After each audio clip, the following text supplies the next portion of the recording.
नमस्ते। प्राध्यापक डाक्टर वीणा पौडेलज्यू, जगदम्ब श्रीबाट सम्मानित प्रेमदेव गिरिज्यू, मदन पुरस्कार गुठी अध्यक्ष कुन्दन दीक्षित सर, उपाध्यक्ष कल्पना पराजुलीज्यू तथा उपस्थित महानुभाव र मित्रहरू। नदी, चरा र कथाको यात्रा एकै हुने रहेछ, जसले तमाम बाधाहरूलाई उछिनेर हजार सीमाहरूलाई नागेर अघि बढिरहने रहेछन् र जहाँ जहाँ पुग्यो त्यहीँ त्यहीँको भइदिने रहेछन्। त्यही भएर होला जब म नदी देख्छु वा चरा देख्छु वा राम्रो कथा भेट्छु, संसारका तमाम सीमाहरूलाई नै भुलि पठाउँछु। कथासँगको मेरो सम्बन्ध ठ्याक्क त्यही नदी र चराहरूसँगको जस्तै छ, जसले हरेक दिन हरेक समय आशाको एउटा उज्यालो बोकेर आइदिन्छ अनि त्यही उज्यालोले मलाई कथाको नयाँ यात्रा हेर्न अराइरहन्छ। जुन यात्रा निकै रमाइलो छ, जसले मलाई चराले जस्तै थोरै थोरै कल्पनामा उड्न पनि सिकाइरहन्छ र नदीले जस्तै अप्ठ्याराहरूलाई पन्छाउँदै आफ्नै दुनियाँमा बहन पनि लगाइरहन्छ। मैले लेखनसँग प्रेम बसेपछि कथा बन्न थालेको होइन, कथासँग प्रेम भएपछि लेखन यात्रा सुरु गरेको हुँ। त्यही भएर कथा मेरो फर्स्ट लभ पनि हो। नत्र त मैले कहिल्यै सोचिनँ एक दिन म पनि लेखक बन्नेछु। बाजेले सुनाउने सङ्घर्षका कथाहरूसँग लुकामारी खेल्दा खेल्दै मैले दुनियाँका कथा मन पराउन थालेको हुँ। त्यसपछि किताबका पाताहरूसँग हेर्दा हेर्दै धेर थोर लेखक बनेको हुँ। मेरा बाजे औँठा छाप थिए। उनले जीवनमा कहिल्यै आफ्नो नाम लेखेनन्, किनकि उनले अक्षर चिन्दैनन्। तर त्यही अक्षर नचिन्ने मेरा बाजेसँग दर्जनौँ सङ्घर्षका कथा थिए। त्यही सङ्घर्षको कथा सुन्दा सुन्दै पाताहरूसँग मेरो प्रेम झ्याङ्गिएर गयो अनि म कथा प्रेमी भए। त्यो बेला मेरो बाजेले सुनाउने कथा उनी जस्तै सामान्य मान्छेको कथा हुन्थे, जहाँ उनी जस्तै पात्राहरू रुँदै हाँस्थे। म तिनै पात्राहरूसँगै डुल्दै डुल्दै कहिलेकाहीँ बर्मासम्म पुग्थेँ। उनी बाजेले एक दिन मलाई निकै रमाइलो कथा सुनाएको थिए, जुन कथा सुनेपछि मलाई पहिलोचोटि लागेको थियो कथा लेख्नु पनि पर्ने रहेछ।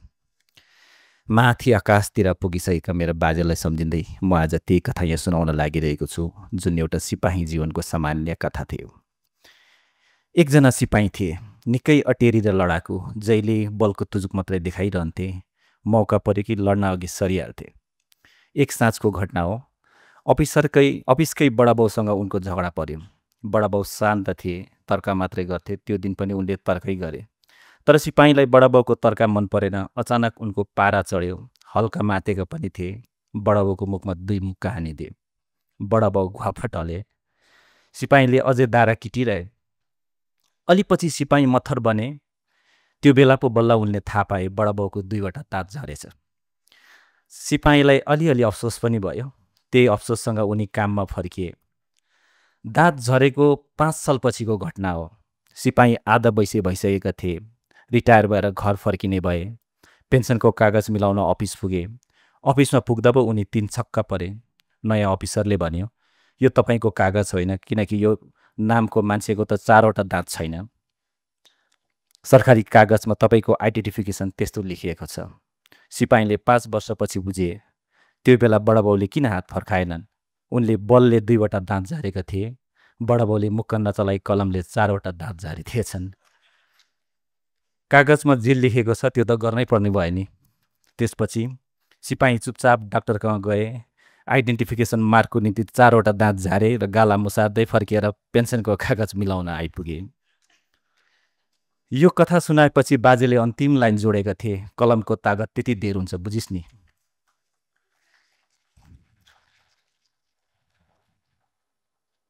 बाजेको त्यही कथा सुनेपछि मलाई पहिलोचोटि लागेको थियो कथा सुन्न मात्र होइन, लेख्न पनि जरुरी रहेछ। त्यसपछि नै मैले अलिअलि लेख्न थालेको हुँ। भेटेका कथा नछुटाइ पढ्न थालेको हुँ। म कालेबुङको निकै अभेग गाउँमा जन्मिएको हुँ, जहाँ आज पनि पक्का सडक पुगेको छैन। त्यो बेला स्कुल पुग्न दैनिक 6 घन्टा हिँड्थेँ म। बिहान 3 र बेलुकी 3 घन्टा। मसँग गोजीमा पैसा हुन्थेन। जब आफूसँग के हुँदैन नि, तब मान्छेको दिमागमा कपासका भुवा झै साना साना सपना पलाउने रहेछ, आशाको। मैले त्यही आशाको सपनासँग रम्दै जीवनमा कल्पना गर्न सिकेँ। त्यही सिकेपछि हो कथा, किताब र कल्पना मेरो नजिकका साथी बनेका। एक समय यस्तो थियो, म किताबको एडिक्सनमा पुरै फँसेको थिएँ। मलाई किताब बिना बस्नै गाह्रो हुन्थ्यो, किनकि गाउँमा मसँग किताब बाहेक अरू केही हुन्थेन। घरमा एउटा रेडियो थियो। किताब नहुँदा म रात दिन त्यसैमा रेडियो नेपाल सुनिरहन्थेँ र कल्पना गर्थेँ, रेडियोमा बोल्ने मान्छे कस्तो होला, त्यो सहर कस्तो होला जहाँ बसेर रेडियोका मान्छेले हामीलाई फरमाइसका मिठा मिठा गीत सुनाइरहन्छन्। मेरा आपा हरेक मङ्गलबार निमोङ बजार जान्थे। फर्केर आउँदा लाइब्रेरीबाट केही थान किताब ल्याइदिन्थे। किताब आएपछि मेरो दसैँ आइहाल्थ्यो। म छुट्टीको दिन त्यही किताबसँग जङ्गल पस्थेँ। त्यही बेलादेखि हो मैले जीवनमा हृदय कथा पढ्न थालेको। मैले पहिलोचोटि हृदय पढेको कथा लियो टोल्स्टयको लामो यात्रा थियो। त्यो पढ्दै गर्दा म 5 क्लासतिर थिएँ होला। तैपनि उति बेला मलाई कहिल्यै लागेन त्यो कथाको पात्र आइभन मेरो गाउँको मान्छे होइनन्। मलाई उनी त मैले वर्षौँदेखि चिनेको नजिकका आफन्त जस्तै लागे। त्यसपछि अन्तोन चेखोको वानका पढेँ। मलाई कथाका माकारी ठ्याक्क आफ्नै बाजे जस्तै लागे। पछि द गुड अर्थ पढेँ। उपन्यासमा वर्णन गरेको चिनको त्यो दुर्गम ठाउँ मलाई आफ्नै गाउँ झैँ लागे। वाङलुङ त मलाई हाम्रै गाउँको माइती दाजु जस्तै लागे। त्यसपछि नै मैले बुझेँ कथाको देश नहुने रहेछ। हो कथा जहिले साझा हुने रहेछ, जसले एउटा मान्छेलाई अर्को मान्छेसँग जोडिरहने रहेछ, एउटा ठाउँलाई अर्को ठाउँसँग प्रेम गर्न सिकाइरहने रहेछ। ठिक यति बेला म 6 साल अघिको कुरा सम्झिरहेछु, जति बेला म पहिलो उपन्याससँग नेपाल आइपुगेको थिएँ। रेडियो नेपालमा सुनेका ठाउँहरू हुँदै हुँदै जब म काठमाडौँ आइपुगेँ भनौँ न है, तब मलाई पहिलोचोटि लाग्यो प्रेम र साहित्यको सीमा नहुने रहेछ। त्यो बेला म यो ठाउँको निम्ति एकदम अचिनारो मान्छे थिएँ। तर कथाको शक्ति हेर्नुहोस् न, यही कथाले हामीलाई यसरी जोडिदियो। छोटो समयमा नै हामी कति धेरै नजिकका आफन्त बन्यौँ।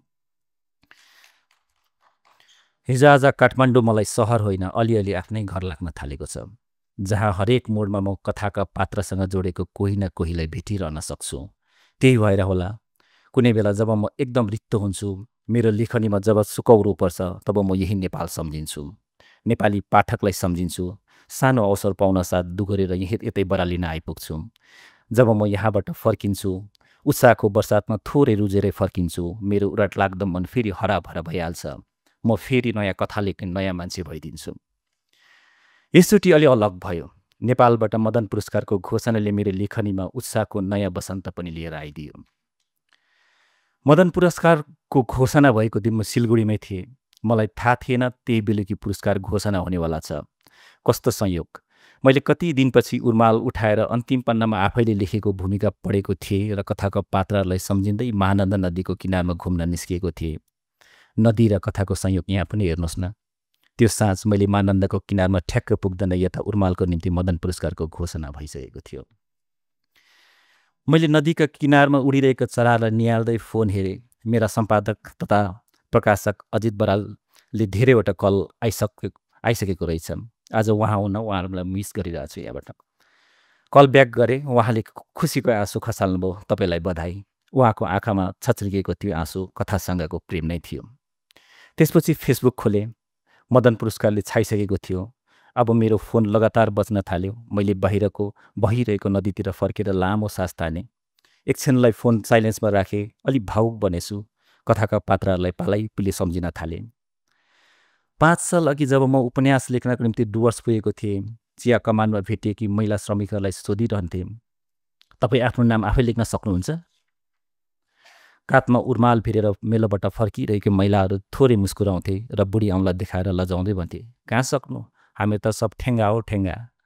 अक्षर नचिनेको कारण त्यही ठेङ्गा लगाएर जीवन चलाउनेहरूकै कथाले यसचोटि मदन पुरस्कार जितेको थियो।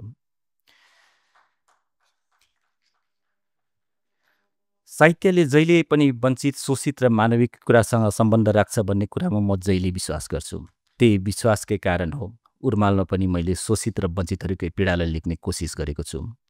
यसले मदन पुरस्कार पाउँदा त्यो आवाज अझ मुखर भएको अनुभव मैले गरेको छु। त्यति मात्रै होइन, मदन पुरस्कारले कसरी विश्वभरि लेखिने नेपाली साहित्यको स्वरलाई सुनिदिन सकेको छ, कसरी एउटा अलग भूगोलको सम्वेदनालाई पनि आत्मसात गर्न सकेको छ, त्यसको प्रमाणको रूपमा पनि मैले यसलाई लिएको छु। वर्षौँपछि फेरि एकचोटि पुरै भारतीय नेपाली साहित्य पुरस्कृत भएको आभास यसचोटि मैले गरेको छु। साहित्यको काम के हुन्छ? हरेकचोटि लेख्नु अघि म आफैलाई सोध्ने गर्छु। तब म भित्रको एउटा मान्छे मुसुक्क मुस्कुराउँछ र भनिरहन्छ, मान्छेभित्रको मान्छेलाई बचाइराख्नु हो। हरेक मान्छेभित्र एउटा मान्छे हुन्छ जो एकदम नादान हुन्छ, उसमा छलकपट हुँदैन, जहिले केटाकेटी चाहिँ लुकामारी खेलिरहन्छ र त्यो मान्छे संसारका हरेक मान्छेभित्र धेरथोर हुन्छै हुन्छ। एउटा अपराधीलाई गएर सोध्नुहोस्, ऊ भित्र पनि त्यो मान्छे हुन्छ जसले अपराध गर्न अघि कमसेकम एकचोटि भनिरहेको हुन्छ यो गलत हो। भ्रष्टाचारीलाई गएर सोध्नुहोस्, ऊ भित्र नि त्यो मान्छे हुन्छ जसले भ्रष्टाचार गर्दै गर्दा भनिरहेकै हुन्छ यो त गलत काम हो। चोर, डकैत, हत्यारा हर कोही भित्र पनि त्यो मान्छे धेरथोर हुन्छै हुन्छ जसले हर समय उसलाई सही र गलत छुट्याएर झकझकाइरहेको हुन्छ। तर जब मान्छे गलत बाटोतिर धकिँदै जान्छ, तपाईँभित्रको त्यो मान्छे मर्दै मर्दै गइदिन्छ। हरेक मान्छेभित्र हुने त्यो अबोध मान्छेलाई कसले र कसरी सधैँभरि बचाएर राख्न सक्छ त? त्यो काम केवल साहित्यले मात्रै गर्न सक्छ। त्यही भएर म लेखिरहन चाहन्छु। मैले लेखेको कथाले 2-4 मान्छेभित्रको मान्छेलाई बचाइराख्न सकोस्, म संसारको सबैभन्दा सन्तुष्ट लेखक भइहाल्नेछु। हो, खासमा म त्यही मान्छेभित्रको मान्छेलाई बचाइराख्नको निम्ति हर समय लेखिरहन चाहन्छु। धन्यवाद।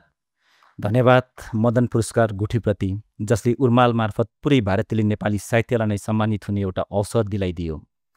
मेरो प्रकाशन गृह फाइन प्रिन्ट, जसले कहिले नामै नसुनेको एउटा लेखकप्रति विश्वास देखाइदियो र त यो यात्रा सुरु भएर यहाँसम्म आइपुग्यो। र तमाम नेपाली पाठकलाई धन्यवाद, जसले मेरो लेखनीलाई प्रेम दिएर जहिले पनि नयाँ उचाइ थपिरह्यो। सबैमा धन्यवाद अनि धन्यवाद।